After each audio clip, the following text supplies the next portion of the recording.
Assalamualaikum dan salam sejahtera. Hari ini saya ingin menerangkan berkaitan SmartGIS. SmartGIS ni adalah sebuah aplikasi untuk pemetaan. Di dalam SmartGIS ini terdapat file. Di sini kita boleh mencari file yang terdapat. Contohnya kita boleh nak masukkan pelbagai file yang kita sudah download seperti data dan sebagainya.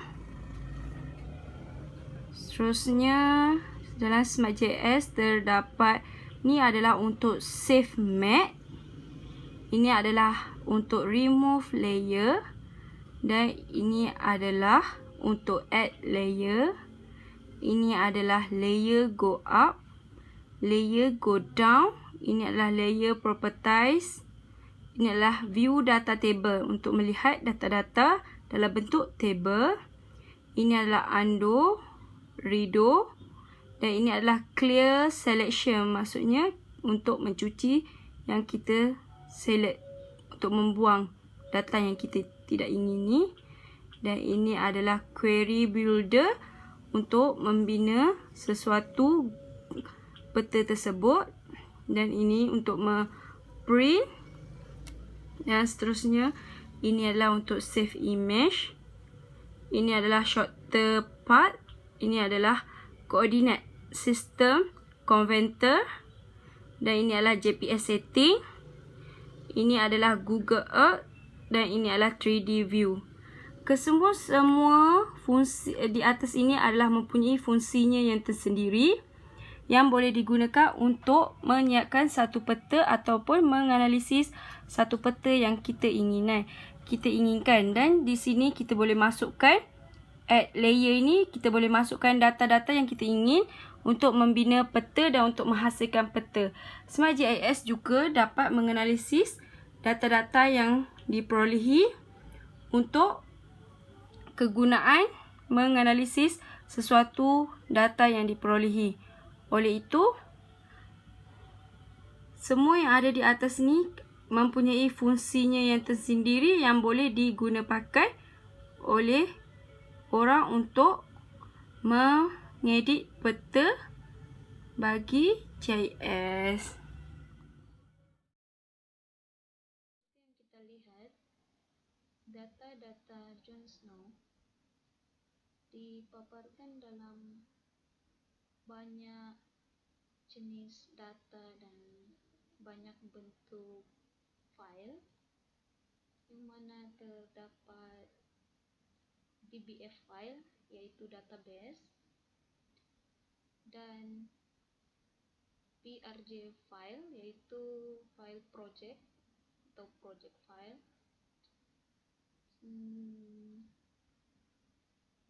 Seterusnya SBN file, yaitu SIRF binary logging file.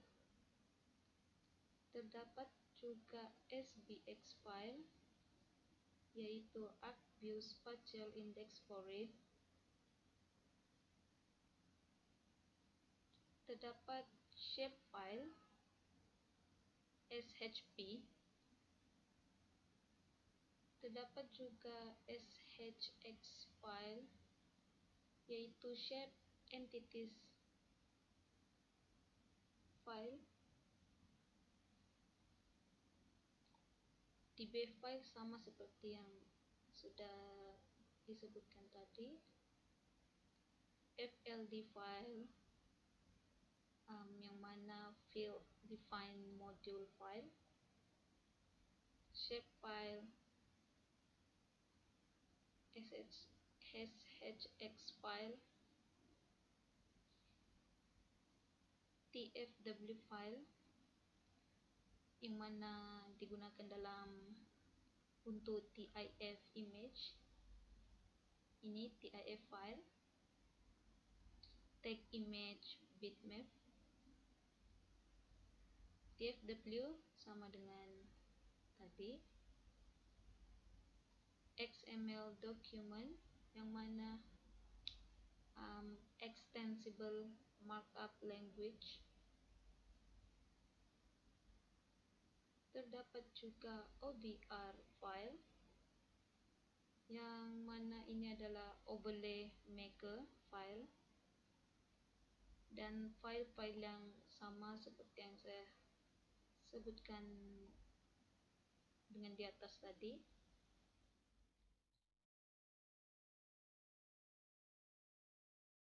Okey, tadi kita dah download data John dan kita telah ekstrak semua data tu. Okey, untuk memaparkan data-data John dalam atribut yang tertentu, pertama sekali kita kena tekan kepada tambah ini ialah untuk add layer. Dalam data John tersebut, kita hanya boleh menggunakan data yang dalam shapefile sahaja. Okey, ini yang shapefile sahaja, tapi sebelum tu awak tekan kepada all file. Dalam all file ni akan menunjukkan banyak data, tapi tak semua data boleh digunakan. Okey, untuk pertama sekali saya akan masukkan peta. Kat dalam ni ada 3 jenis peta, iaitu OS Map, OS Map Grayscale dan Snow Map. Untuk hari ni saya akan pilih OS Map Grayscale. Okey, dia akan keluar macam ni. Ni adalah data yang kita masukkan bagi peta. Okey, seterusnya saya akan add layer lagi dengan mengambil data Corella Deep. Corella Deep kena ambil data dalam shapefile juga.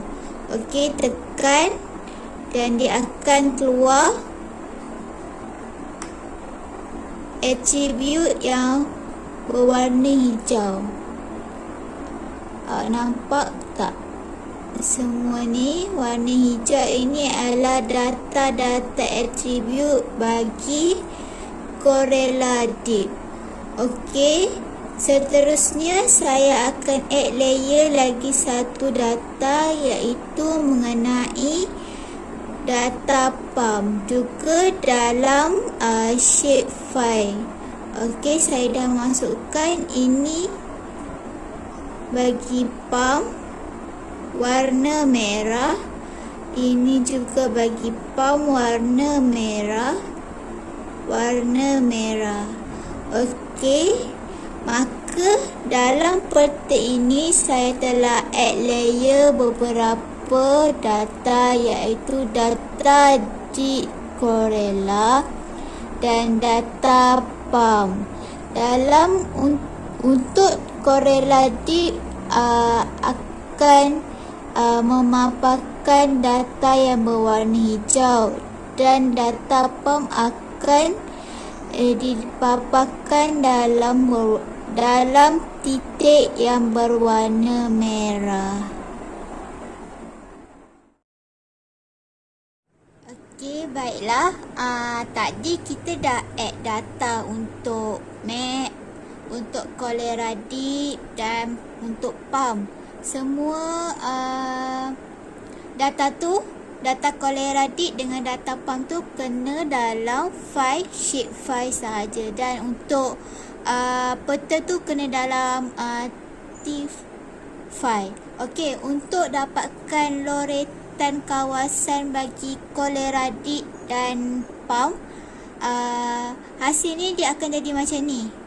Okey, dia akan loretkan. Ini kawasan hijau adalah untuk pump, yang warna turquoise ni adalah untuk Corella. Okey, kat sini saya nak terangkan atau saya nak bagi contoh macam mana kita nak jadikan dia punya lorekan kawasan tersebut. Okey, ini hasil yang dah saya buat. Okey, contoh kalau nak buat untuk Corella Deep tadi, kita tekan kepada surface dan kita pilih untuk built-in surface analysis. Okey, kita dah tekan sini. Tadi kita nak buat untuk Corella Deep kan. Okey, kita tekan Corella Deep dalam shapefile Dan kita tekan kat sini adalah untuk count. Lepas tu kita cari file yang kita nak tarik, iaitu Cholera D dalam shapefile juga. Kita tekan dan kita build dia.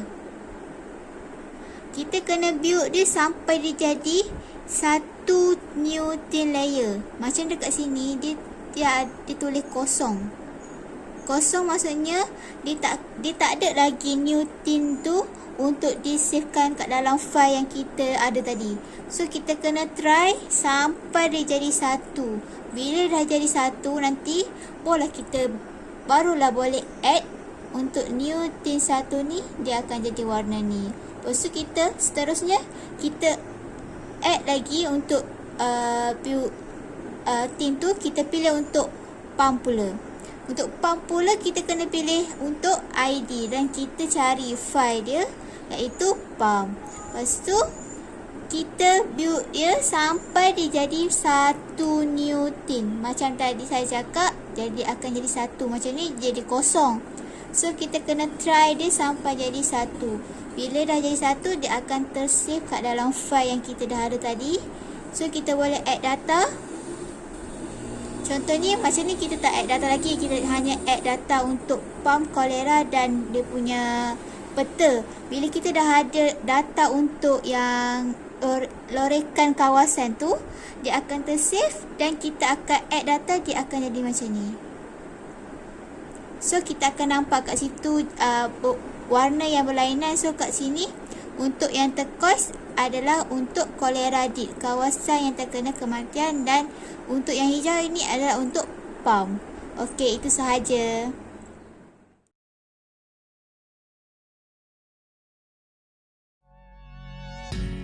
Kegunaan utama Smart GIS: mengumpulkan data infrastruktur dan perkhidmatan dan menyimpankannya dalam bekalan data pusat. Kedua, data query dan analisis data yang disimpan dan paparkan hasil dalam bentuk jadual dan ruang. Analisis statistik data disimpan dan dipaparkan hasil dalam bentuk jadual dan ruang. Terakhir ialah mencetak laporan statistik dalam bentuk jadual dan ruang.